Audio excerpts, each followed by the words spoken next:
গোদরেজের single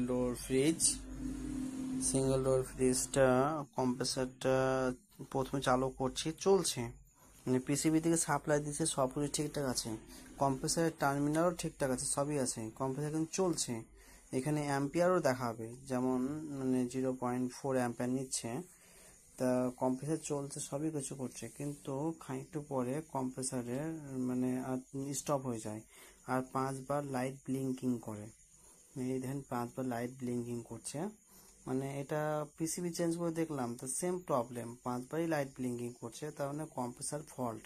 কখনো কখনো এরকম হয়তো কোনো একটা কানেকশন পায় না, বা কোনো কিছু চলতে চলতে কিছু প্রবলেম হয় ভিতরে ওয়াইন্ডিংয়ে, মানে মোটরের ওয়াইন্ডিংয়ে, তার জন্য এটা হয়। এটা কন্ডেন্সার ঠিক আছে, সব কিছু ঠিক আছে, হিট মানে জং টং কিছু লাগেনি, কিন্তু চলছে। আর এটা কম্প্রেসারই খারাপ, এই যে কম্প্রেসার খারাপ, তাই এটাকে পুরোপুরি কম্প্রেসার চেঞ্জ করতে হবে। চেঞ্জ করলে কাজটা হয়ে যাবে, উঠে যাবে, কোনো অসুবিধা নেই কমপ্লিটলি। এটা ইনভার্টার মডেল কম্প্রেসার। ওকে, গুড বাই।